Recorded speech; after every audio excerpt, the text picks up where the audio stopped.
Hello, good evening students. तो आज इस एपिसोड के माध्यम से हम आपको लेखा शास्त्र के बहुत ही इम्पोर्टेंट क्वेश्चंस लेकर आए हैं, जो क्वेश्चन आपको पेपर में और परीक्षा में यानी कि अकाउंटेंसी के पेपर में बहुत ज़्यादा से ज़्यादा मिलने की संभावना है। और इसी पर्पज से इस वीडियो को आज हमने बनाया है ताकि आपको ज़्यादा से ज़्यादा प्रश्न पेपर में मिल सकें। और यहाँ पर आज के एपिसोड के माध्यम से हम आपको क्वेश्चन के साथ साथ उसके आंसर भी दे रहे हैं। और इसके लिए आइए हम चलते हैं। Welcome to MIIT commerce classes. Video को लाइक जरूर करना, सब्सक्राइब करना और कमेंट करना बिल्कुल ना भूलना। आइए हम चलते हैं आपके क्वेश्चन की तरफ। तो हम 15 क्वेश्चंस लेके आए हैं। अभी 15 क्वेश्चन की एक सीरीज है जिसमें हम आपको बताने जा रहे हैं, उसके आंसर्स है। साझेदारी संलेख क्या है, पहले हम क्वेश्चन के ऊपर डिस्कस कर लेते हैं। साझेदारी संलेख क्या है, साझेदार के पूंजी खाते कितने प्रकार के होते हैं, लाभ हानि नियोजन खाता क्या होता है। तो पहला क्वेश्चन क्या था, साझेदारी संलेख क्या है। अब साझेदारी संलेख के बारे में अगर हम बात करें तो हमारा आंसर वो रहा। फिर हम बात करेंगे साझेदारों के पूंजी खाते कितने प्रकार के होते हैं, लाभ हानि नियोजन खाता क्या होता है, ये हमारा क्वेश्चन नंबर 3 है। क्वेश्चन नंबर 4 है साझेदारी के पुनर्गठन की 4 दशाएं बताओ। फिर क्वेश्चन नंबर 5 आपका बनता है यहाँ पर कंपनी किसे कहते हैं। फिर है क्वेश्चन नंबर आपका 6 अंतरिम लाभांश किसे कहते हैं। तो अंतरिम लाभांश क्या होता है, अंश और ऋण पत्र में 2 अंतर बताने हैं आपको, रोकड़ प्रवाह विवरण के 2 उद्देश्य बताने हैं आपको। फिर आपका क्वेश्चन नंबर 9 आता है लेखांकन अनुपात की 3 सीमाएं बताइए। फिर नेक्स्ट क्वेश्चन आपका 10 नंबर का है जो अग्रिम याचना किसे कहते हैं। फिर 11 नंबर पे आपका अंशों के समर्पण का क्या अर्थ है। 12वां क्वेश्चन है निजी कंपनी का क्या अर्थ है। 13 नंबर क्वेश्चन है पूर्वाधिकार अंश किसे कहते हैं। 14 नंबर क्वेश्चन है शोध ऋणपत्र और अशोध ऋणपत्र का क्या अर्थ है। 15 नंबर क्वेश्चन है आपका साझेदारी फर्म के विघटन की 2 दशाएं बतानी है। तो ये क्वेश्चन टोटल आपके 15 हैं। अभी इन क्वेश्चन को हम यहाँ पर सॉल्व करेंगे, किस तरीके से उनके आंसर हमको लिखने हैं बोर्ड के पेपर में ताकि हमें ज्यादा से ज्यादा नंबर मिल सके। तो पहला क्वेश्चन आपका है साझेदारी संलेख किसे कहते हैं। साझेदारों के बीच हुए आपसी समझौते का जब कोई लिखित विवरण होता है तो उसे हम साझेदारी संलेख कहते हैं। साझेदारी संलेख में साझेदारी की शर्तें का उल्लेख दिया रहता है और साझेदारी संलेख साझेदारी का एक महत्वपूर्ण प्रलेख माना जाता है, प्रलेख होता है। नेक्स्ट क्वेश्चन आपका है साझेदारों के पूंजी खाते कितने प्रकार के होते हैं। साझेदारों के पूंजी खाते 2 प्रकार के होते हैं। पहला पॉइंट है स्थायी पूंजी खाते, दूसरा अस्थायी पूंजी खाते। पहला इसमें आता है पूंजी खाता और चालू खाता। अस्थायी पूंजी खाते में पूंजी खाता केवल बनाया जाता है, इसमें 2 बनाए जाते हैं, इसके अंतर्गत सिर्फ 1 बनाया जाता है। फिर आता है लाभ हानि नियोजन खाता। तीसरा क्वेश्चन क्या आपका, लाभ हानि नियोजन खाता क्या है। तो लाभ हानि नियोजन खाता लाभ हानि खाते का ही एक विस्तृत रूप होता है। इस खाते के डेबिट पक्ष में साझेदारों के पूंजी पर ब्याज, वेतन, कमीशन तथा इस खाते के क्रेडिट पक्ष में शुद्ध लाभ तथा आहरण पर ब्याज को दिखाया जाता है। यदि इस खाते के क्रेडिट पक्ष का योग डेबिट से ज्यादा होता है तो यह खाता लाभ दिखाता है और उस लाभ को साझेदारों के लाभ हानि अनुपात में बांटकर पूंजी खाते में हस्तांतरित कर दिया जाता है। फिर आपका क्वेश्चन नंबर 4 आता है साझेदारी के पुनर्गठन की 4 दशाएं बताओ। तो साझेदारी फर्म के पुनर्गठन कब कब होता है, ऐसी कौन कौन सी परिस्थितियां होती हैं जब साझेदारी का पुनर्गठन होता है। तो पहला पॉइंट आता है आपका लाभ हानि अनुपात में परिवर्तन जब होता है तो साझेदारी का पुनर्गठन होता है। अब साझेदारी का पुनर्गठन क्या होता है, साझेदारों के बीच मौजूद समझौते में किसी प्रकार का परिवर्तन होता है तो उसे साझेदारी का पुनर्गठन कहा जाता है। इसकी 4 दशाएं बतानी है। लाभ हानि अनुपात में परिवर्तन होने पर, किसी नए साझेदार के प्रवेश पर, किसी साझेदार के अवकाश ग्रहण पर, और 14 पॉइंट है किसी साझेदार की मृत्यु पर। तो ये पॉइंट है आपके, जो आपके 4 क्वेश्चंस के आंसर यहां मिल जाते हैं। और 5वां क्वेश्चन इस प्रकार है,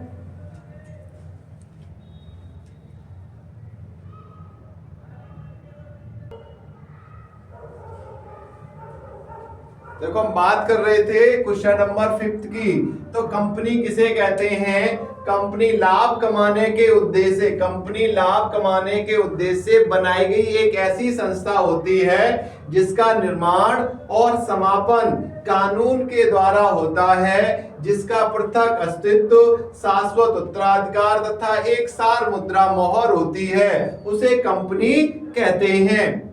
तो बात समझ में आई? कंपनी क्या होती? कंपनी लाभ कमाने के उद्देश्य से बनाई गई व्यक्तियों का एक कंपनी लाभ कमाने के उद्देश्य से बनाई गई एक ऐसी संस्था होती है जिसका निर्माण और समापन कानून के द्वारा होता है, जिसका पृथक अस्तित्व एवं शाश्वत उत्तराधिकार तथा एक सार मुद्रा होती है, उसे हम कंपनी कहते हैं। अब आपका क्वेश्चन आता है, अंतरिम लाभांश किसे कहते हैं? आंसर नंबर 6, वह लाभांश जो कंपनी के संचालकों द्वारा भविष्य में अधिक लाभ होने की आशा से वर्ष के बीच में घोषित कर दिया जाता है, तो उसे अंतरिम लाभांश, अंतरिम लाभांश कहा जाता है।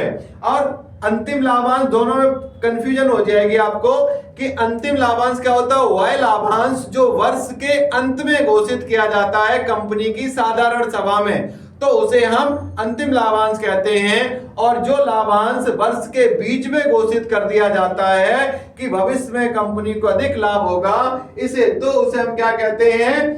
अंतरिम लाभांश कहते हैं। अब अगला क्वेश्चन है आपका, अंश और ऋण पत्र में दो अंतर बताओ। अंश और ऋण पत्र में तो अंश 2 प्रकार के होते हैं, ऋण पत्र कई प्रकार के होते हैं। अब यहाँ पर अंश 2 प्रकार के बताए, समतांश और पूर्वाधिकार अंश। ऋण पत्र कई प्रकार के होते हैं। फिर आपका आता है, अंशों पर लाभांश दिया जाता है। क्या दिया जाता है? लाभांश दिया जाता है। और ऋण पत्रों पर ब्याज दिया जाता है, ब्याज दिया जाता है।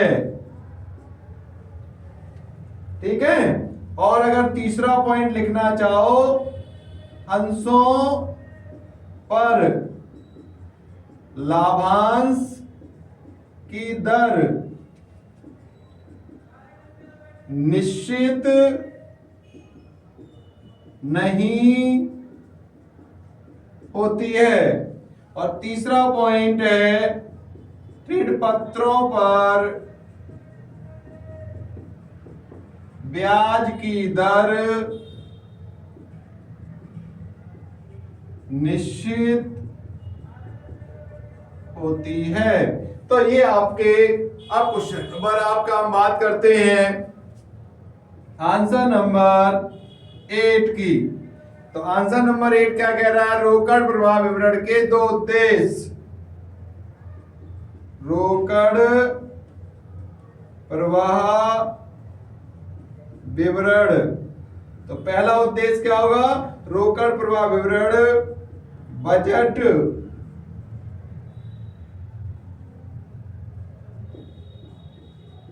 बनाने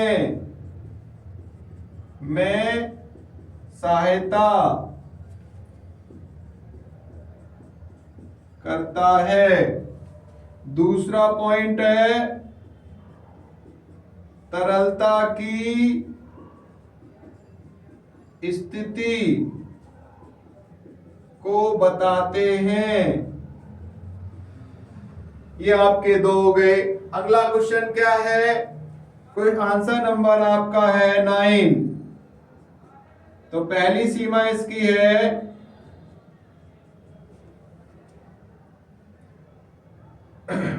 भूतकालीन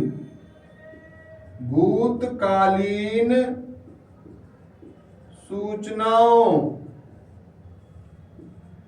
पर आधारित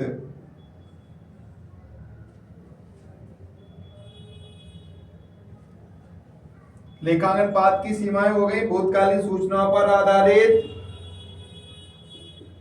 गलत निर्णय और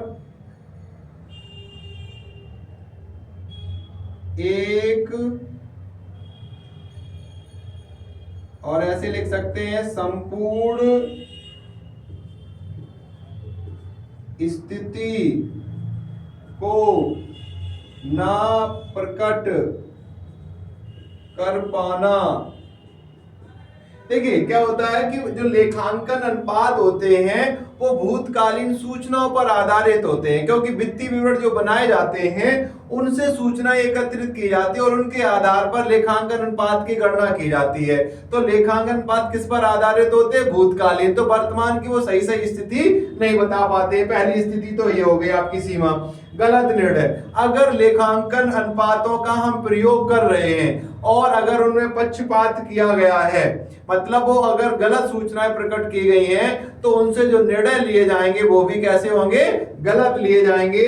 संपूर्ण स्थिति को न प्रकट कर पाना, यानी कि लेखांकन अनुपात केवल एक लाभ की स्थिति को बताएंगे, तरलता की संपूर्ण स्थिति को प्रकट नहीं कर पाते हैं। तो इस तरीके से आपके क्वेश्चन 9 तक सॉल्व हो गए हैं, इनके आंसर आपको मिल गए हैं। और अब आगे हम बात करते हैं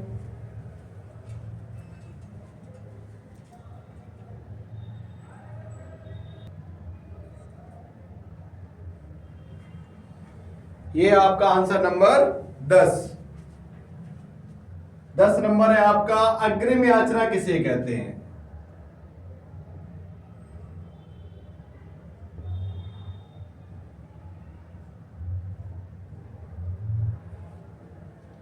तो अग्रिम याचना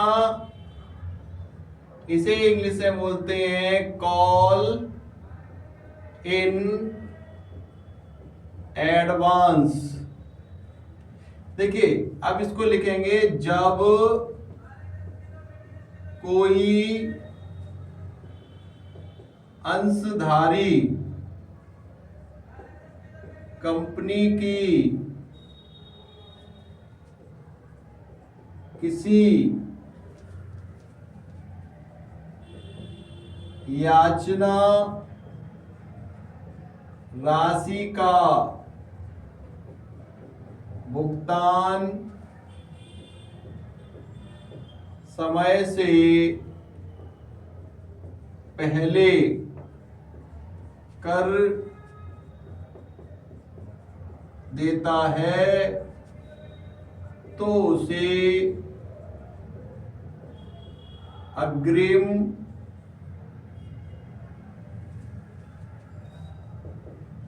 याचना कहा जाता है। कंपनी अग्रिम याचना पर 12% की दर से 12% वार्षिक की दर से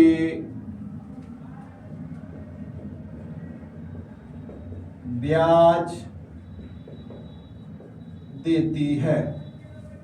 यह आपका क्वेश्चन हो गया। अब हम बात करते हैं अंशों। क्वेश्चन आंसर नंबर आपका 11 है। अंशों के समर्पण का क्या अर्थ होता है?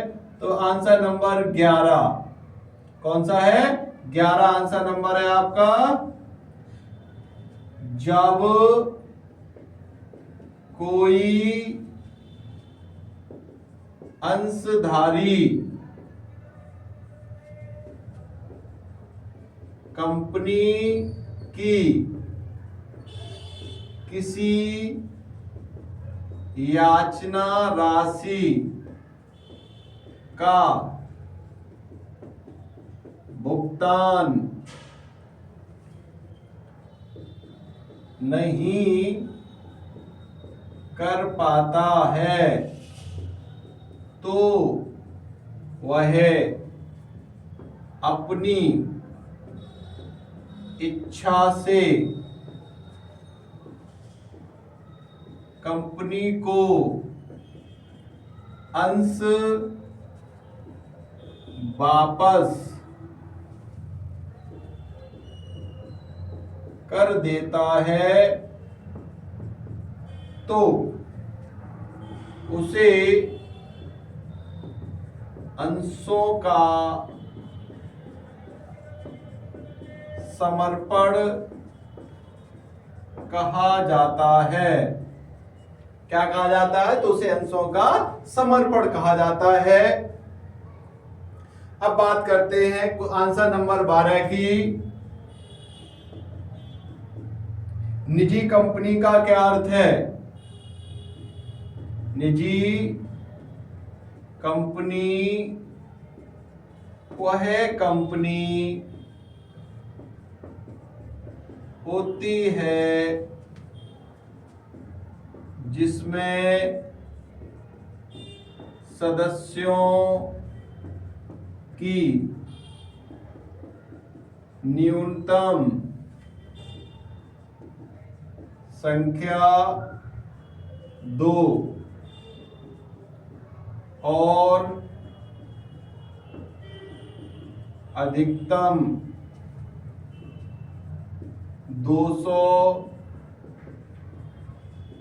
होती है तथा इसकी चुकता पूंजी 1,00,000 रुपए या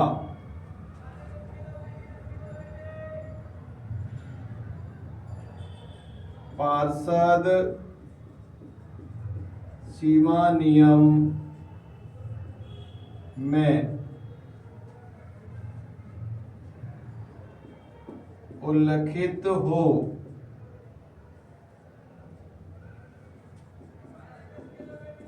होती है तथा ये कंपनी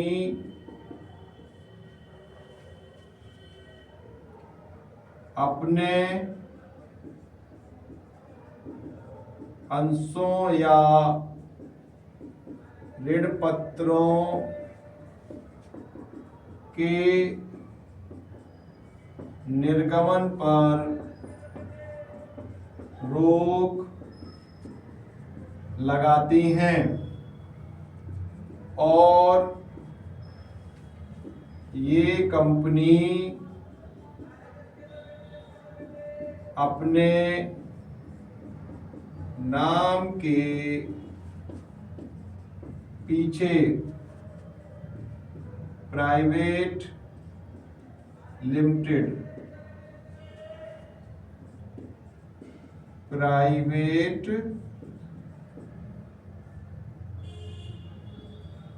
लिमिटेड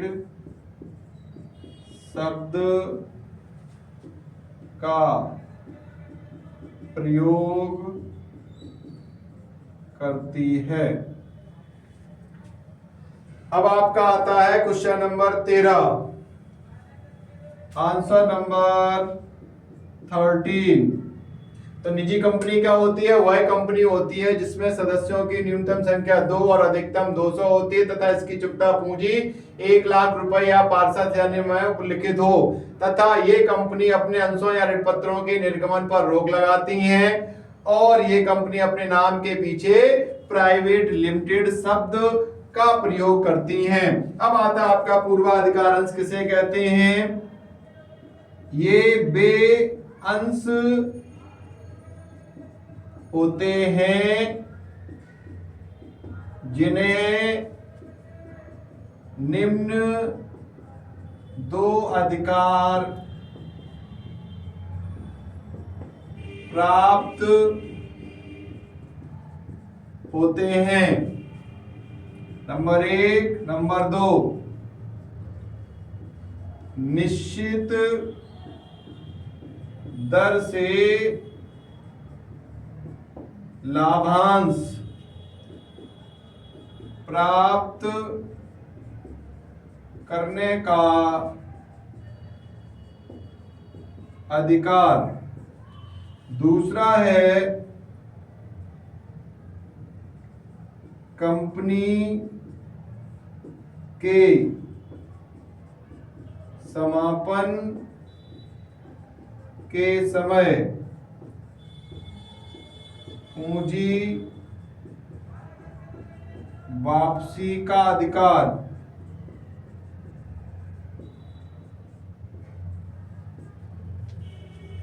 तो ये वे अंश होते हैं जिन्हें निम्न दो अधिकार प्राप्त होते हैं। पहला, निश्चित दर से लाभांश प्राप्त करने का अधिकार, कंपनी के समापन के समय पूंजी वापसी का अधिकार। फिर आपका आता है आंसर नंबर 14, शोध ऋण पत्र और अशोध ऋण पत्र। तो यहां लिख दे रहे हैं शोध ऋण पत्र ये वे ऋण पत्र होते हैं जिनका भुगतान कंपनी अपने जीवन काल में कर देती है। उन्हें शोध ऋण पत्र कहते हैं। और अब बात करते हैं अशोध ऋण पत्र की।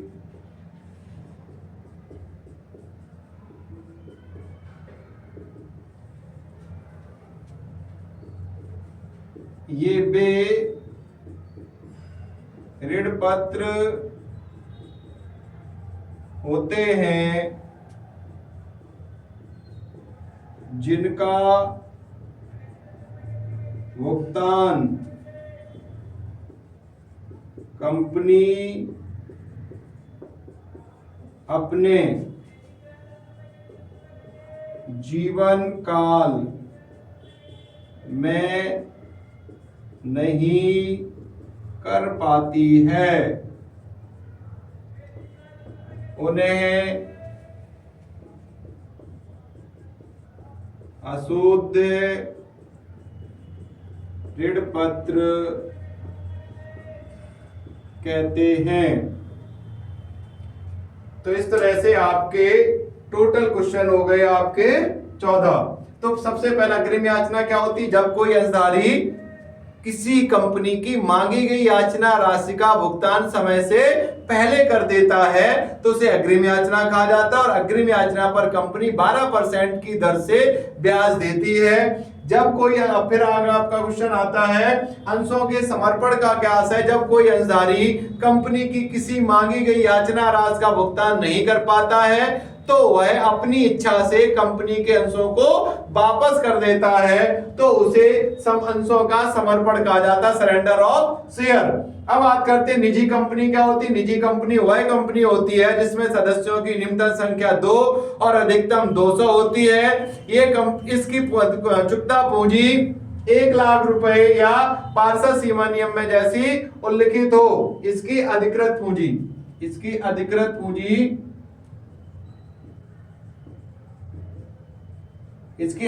पूंजी 1 लाख रुपए या पार्षद सीमा नियम में जैसे भी दी हो तथा ये कंपनी अपने अंशों या ऋण पत्रों के निर्गमन पर रोक लगाती हैं और अपने नाम के पीछे प्राइवेट लिमिटेड शब्द का प्रयोग करती हैं। अगला क्वेश्चन आपका आता है पूर्वाधिकार अंश किसे कहते हैं? ये वे अंश होते हैं जिन्हें निम्न दो अधिकार प्राप्त होते हैं। पहला, निश्चित दर से लाभांश प्राप्त करने का अधिकार। दूसरा होता है कंपनी के समापन पर के समय पूंजी वापसी का अधिकार। इन दो अधिकार के प्राप्त होने के कारण ही इन्हें क्या कहा जाता है? पूर्वाधिकार अंश कहा जाता है। फिर आता है अशोध ऋण पत्र और अशोध ऋण पत्र किसे कहते हैं? तो ये वे ऋण पत्र होते हैं जिनका भुगतान कंपनी अपने जीवन काल में कर देती है, उन्हें शोध ऋण पत्र कहते हैं। अशोध ऋण पत्र ये वे ऋण पत्र होते हैं जिनका भुगतान कंपनी अपने जीवन काल में नहीं कर पाती है, तो ऐसे ऋण पत्रों को हम क्या कहते हैं? अशोध ऋण पत्र कहते हैं।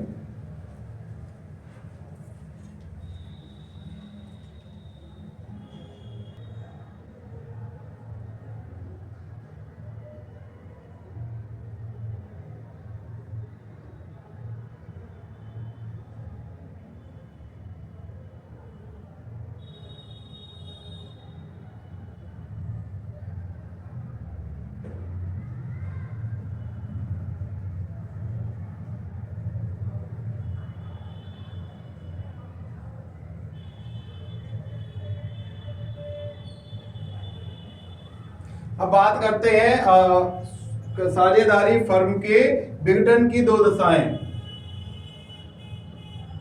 तो है ये क्वेश्चन, साझेदारी फर्म के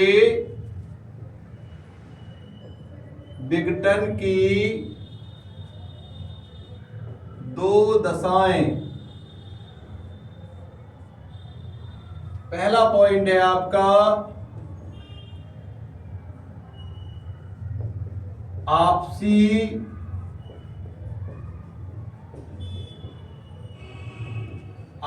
समझौते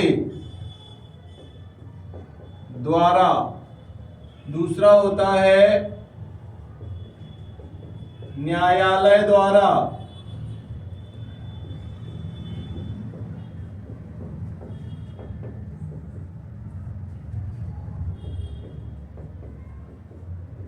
ये आपकी दो दशाएं हो गई। और क्वेश्चन नंबर आपका है यहां पर 16।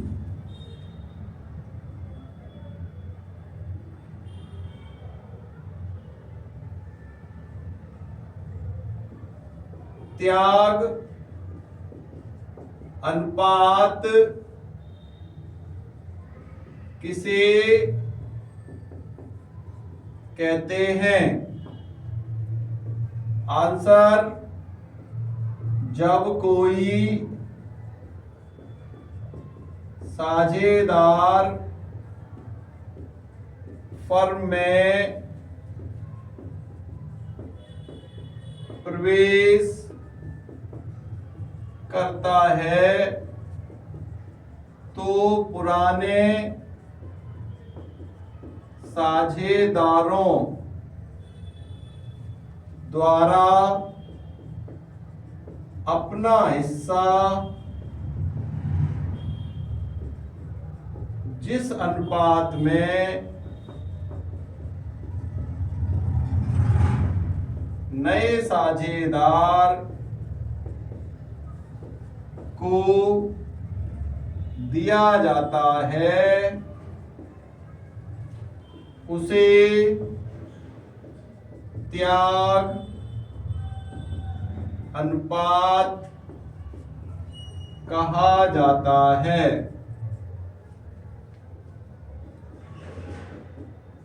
त्याग अनुपात बराबर पुराना अनुपात माइनस नया अनुपात।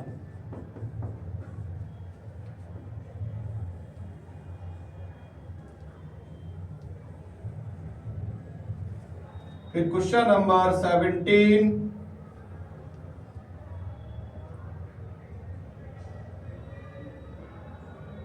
क्वेश्चन नंबर 17 है आपका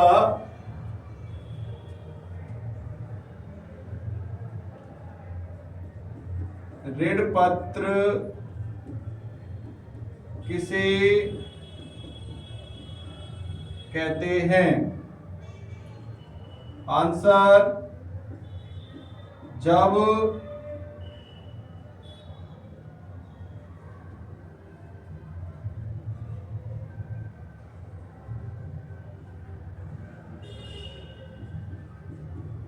ऋण पत्र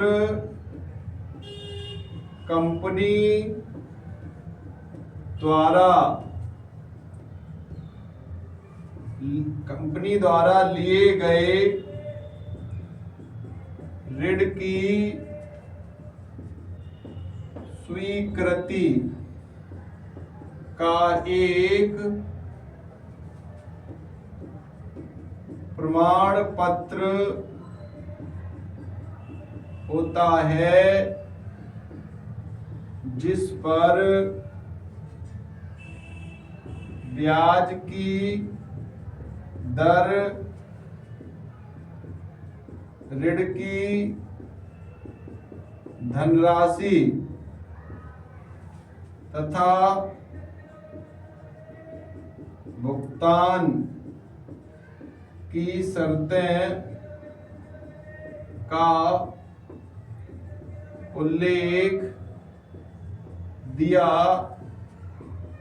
जाता है उसे ऋण पत्र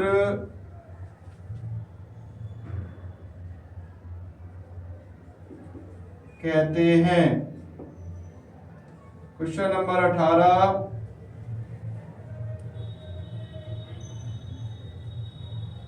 अब क्वेश्चन नंबर 18 आपका आता है ख्याति के मूल्यांकन की ख्याति का मूल्यांकन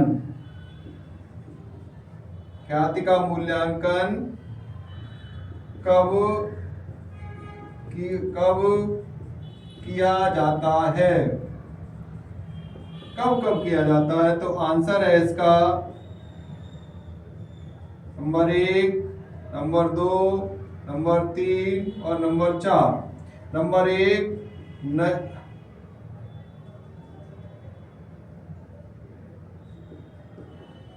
साझेदारों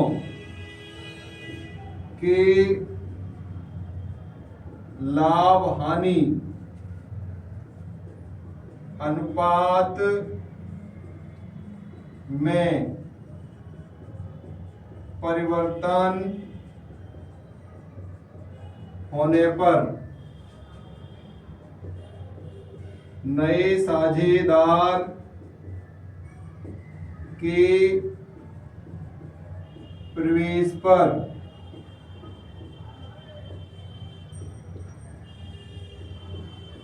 किसी साझेदार की मृत्यु पर और किसी साझेदार के अवकाश ग्रहण पर फर्म के क्रय विक्रय के समय। तो ये है ख्याति का मूल्यांकन कब किया जाता है? जब साझेदारों के लाभ हानि अनुपात में परिवर्तन होता है, तब नए साझेदार के प्रवेश पर, किसी साझेदार की मृत्यु पर, किसी साझेदार के अवकाश ग्रहण पर, फर्म के क्रय विक्रय के समय। तो ये क्वेश्चन आपके हो गए 18। आगे चलते हैं।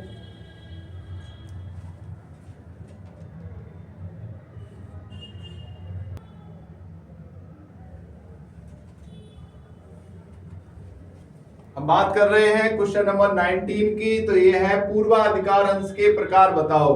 तो पूर्वाधिकार अंश क्या होते हैं? पूर्वाधिकार अंश के प्रकार की बात कर रहे हैं। तो पहला पॉइंट आपका संचयी पूर्वाधिकार अंश, असंचयी पूर्वाधिकार अंश, अशुद्ध पूर्वाधिकार अंश, शुद्ध पूर्वाधिकार अंश, अशुद्ध पूर्वाधिकार अंश, परिवर्तनीय पूर्वाधिकार अंश, अपरिवर्तनीय पूर्वाधिकार अंश, भागायुक्त पूर्वाधिकार अंश और अभागायुक्त पूर्वाधिकार अंश। ये आपके 8 प्रकार होते हैं पूर्वाधिकार अंशों के। अब हम बात करते हैं कंपनी और साझेदारी में 2 अंतर बताइए। तो देखो यहाँ थोड़ा सा हम ब्रीफली एक्सप्लेन कर देते हैं। संचयी पूर्वाधिकार अंश क्या होते हैं कि जिन अंशों पर लाभांश किसी कारण से अगर पिछले वर्ष का नहीं दिया गया है तो पिछले वर्ष का लाभांश और चालू वर्ष का लाभांश दोनों एक साथ भुगतान प्राप्त करने का अधिकार होता है, उन्हें संचयी पूर्वाधिकार अंश कहते हैं। असंचयी जिनको केवल चालू वर्ष के लाभ में हिस्सा प्राप्त करने का अधिकार होता है उन्हें हम क्या कहते हैं? असंचयी पूर्वाधिकार अंशधारी कहते हैं। और शुद्ध पूर्वाधिकार अंशधारी क्या होता है? ये वे पूर्वाधिकार अंशधारी होते हैं जिनका भुगतान कंपनी अपने जीवन काल में कर देती है। अशुद्ध पूर्वाधिकार अंशधारी जिनका भुगतान कंपनी अपने जीवन काल में नहीं कर पाती है। फिर आता है परिवर्तनीय और अपरिवर्तनीय। ये वे अंशधारी होते हैं जिनको यह अधिकार प्राप्त होता है कि वे अपने अंशों को दूसरे प्रकार के अंशों में परिवर्तित करा सकते हैं, तो उन्हें परिवर्तनीय कहते हैं। जिनको यह अधिकार प्राप्त नहीं होता उन्हें अपरिवर्तनीय पूर्वाधिकार अंश कहते हैं। अब बात करते हैं भागायुक्त। ये वे पूर्वाधिकार अंशधारी होते हैं जिन्हें कंपनी के अतिरिक्त लाभों में हिस्सा प्राप्त करने का अधिकार होता। पार्टिसिपेटेड प्रेफरेंशियल और अभागायुक्त नॉन पार्टिसिपेटेड प्रेफरेंशियल, ये वे पूर्वाधिकार अंशधारी होते हैं जिन्हें कंपनी के अतिरिक्त लाभों में हिस्सा प्राप्त करने का अधिकार नहीं होता है। तो अब बात करते हैं क्वेश्चन नंबर 20 की। कंपनी और साझेदारी में दो अंतर आपको बताने हैं। तो कंपनी पर कंपनी अधिनियम 2013 के नियम लागू होते हैं और भारतीय साझेदारी में भारतीय साझेदारी अधिनियम 1932 के नियम लागू होते हैं। इसमें सदस्यों का दायित्व सीमित होता है, इसमें सदस्यों का दायित्व असीमित होता है। तो इस तरीके से आपके आज के एपिसोड में टोटल नंबर ऑफ क्वेश्चन 20 हुए हैं। वीडियो को लाइक करें, सब्सक्राइब करें, कमेंट करना बिल्कुल ना भूलें। Thank you, best of luck.